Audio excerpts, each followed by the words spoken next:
กระแสฮือฮาในค่ำคืนที่ผ่านมาเมื่อเสียนกกับเสียอาอายพากันไปเบิ่งหมอลำใจปั้มใจใหญ่ควักเงินในกระเป๋าแจกติปนักห้องหน้าเวทีกลับคืนมาเฮือนเงินที่เหลือพ่อเท่าใดเนาะอาอายสกุลนพรทักทายสบายดี FC ของน้องอาอายสกุลนพร FC ของนกพงศกรมาพบมาพ่อกับค่อยเจบอลาวห่างหายกันไปเกือบเป็นอาทิตย์หนึ่งบ่ได้ทำข่าวเกี่ยวกับอาอายและก็พอนกพงศกรเพราะว่าเจบอลาวมีภารกิจไปพักดันน้องธิดาลาวโอ้เป็นเวลาหลายอาทิตย์เติบมามือนี้กลับคืนมาพบมาพ่อ FC แฟนคลับของน้องอาอายสกุลนพรกะหวังว่าหลายคนหลายท่านคงจะบ่ลืมไล่เจ๋เบาลาวแต่อย่างใดมาคลิปนี้มีเรื่องราวสนุกสนานเรื่องราวเป็นตาฮักตาแพงของพ่อลูกคู่บุญอีกคู่หนึ่งของวงการหมอลำไทยนั่นก็คือพ่อนกพงศกรกับน้องอาอายสกุลนพรนั่นเองปกติแล้วคันท่าเสียงวีหกบ่มีงานพอนกพงศกรก็มักไปให้กำลังอกกำลังใจกับทีมงานวงหมอลำที่เป็นเพื่อนฝูงกันเป็นประจำอยู่แล้วแต่ส่วนใหญ่เพิ่นบ่ค่อยเอาลูกสาวไปนำดอกเพิ่นก็จะไปกับย่านุกับทีมงานบรรดาผู้ชายของเพิ่นนั่นละไปแล้วก็สิมีกันซัดหั่นซัดนี่จักเป็ก2เป็กมวนมันกันสนุกสนานกลัวจะกลับฮอดเฮือนก็ตี2ตี3แบบนี้นะ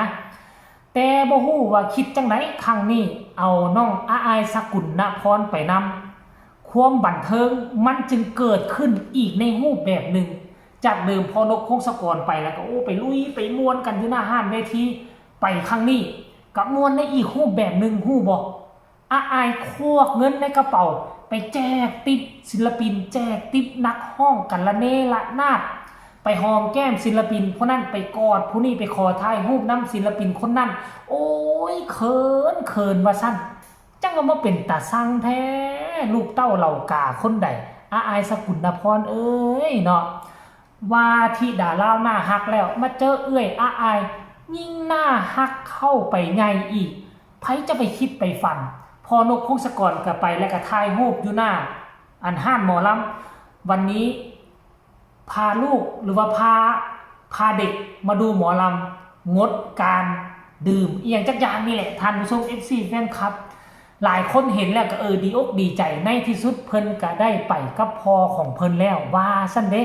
เอารายละเอียดให้ทุกคนไปชมคลิปนี้สากลวินาทีอาอายแจกติป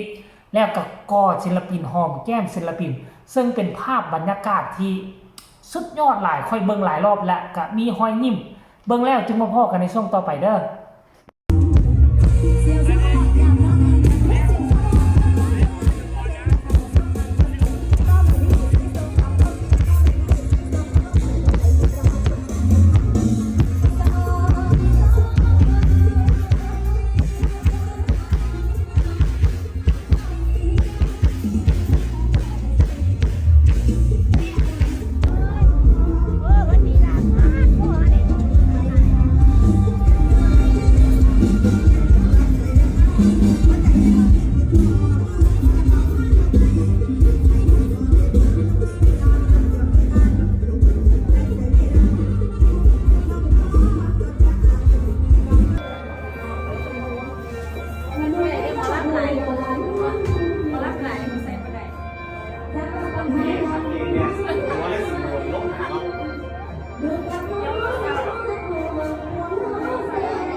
รับเพื่อนดูอีกว่ามันคงไว้หนามา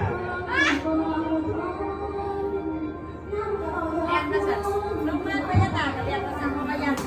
วันนี้ให้สงการเนี่ยที่แอนมันสิว่าใส่เล่นแอนรถลูกสาว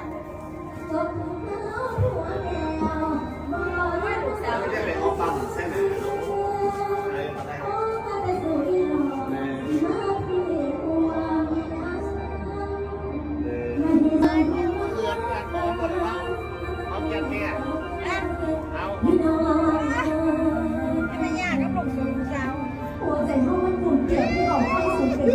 โอ้ย เขิน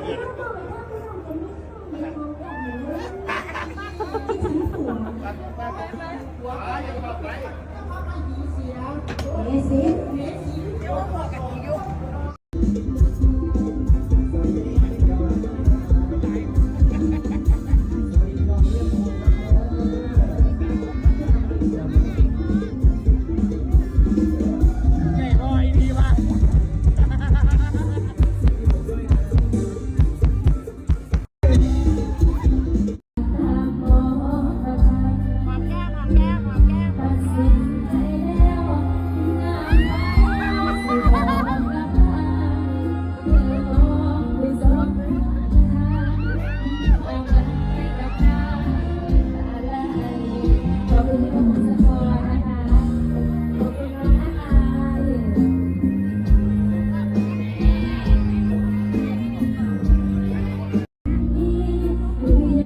เห็นบอกทุกคน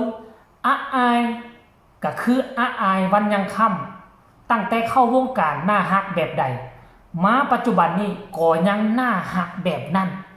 บ่คิดบ่ฝันค่อยห่างหายจากอาอายไปประมาณอาทิตย์กว่าๆค่อยมาเห็นคลิปนี้แล้วค่อยคิดฮ้อนอาอายสกุลนพรเอาแท้เอาว่าค่อยอดใจบ่ได้ก็เลยขอปะข่าวๆของน้องธิดาลาวไว้ก่อนมาเฮ็ดคลิปเฮ็ดข่าวให้กับอาอายสากล เพื่อว่า FC แฟนคลับอาอายสกุลนครบางคนบางท่านก็อาจจะคลองคอยอาจจะคิดฮอดเจบอลาวคือเก่าเหมือนเดิมหั่นละท่านผู้ชม FC แฟนคลับอันนี้คือความหักความแพงระหว่างพ่อลูกคู่บุญคู่นี้เบิ่งไหมเฮ็ดหน้าเซเวอยู่พ่อลูกคู่บุญหน้าสดอีกตื่มเดี๋ยวขอไปอ่านคำคิดคำเห็นเบิ่งดู FC แฟนคลับว่าจังไดพอนกพงศกรโพสต์ไปประมาณ16 ชั่วโมงคนเข้ามากดไลค์เกือบ 7,000 กว่าครั้งกดแชร์เกือบ100มาเบิ่งคอมเมนต์ดูคอมเมนต์นี่บอกว่าแว่นดำต้องเข้าว่าซั่นเด้ผู้ต่อมาบอกว่าจักไผสิเบิ่งไผเด้อบาดเนี่ยว่าซั่นบุยตาเยิ้มเลยลูกค่อยเห็นบ่ล่ะตอนคนอื่นไปเบิ่งตนเองเขาคือบ่ตาเยิ้มบัดตนเองไปเบิ่งวงหมอลำของคนอื่นคือว่าอยากรับแท้อายเอ้ยคนนี้บอกว่าตกมาปีนี้คือเป็นเท่าเนาะอ้ายเอ้ยอันนี้หมายถึงพ่อนกพงศกรคนนี้บอกว่าเมาตีเพื่อนว่าซันเดย์ต่อมาก็บอกว่าลูกกับพ่อไผ่ซีนอกกอนกันว่าซันตาพ่อกับลูกคือหวานเนาะว่าซันพ่อกับลูกจ๋ามาหน้าฮักแท้ค่ะว่าซันเดย์งานนี้ลูกไปนำอย่าจมให้ลูกเด้อ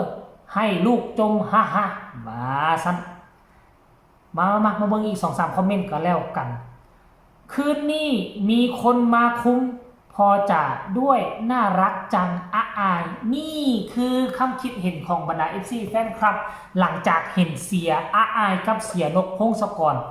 ไปเบิ่งหมอลำนำกันงานนี้สนุกสนานมีทั้งคนมาเบิ่งอาอายมีทั้งอาอายไปให้ติปศิลปินโอ้ยกระทึกคึกโคมเห็นแล้วสุดยอดเยี่ยมแสดงได้เก่งหลายพอลูกคู่บุญ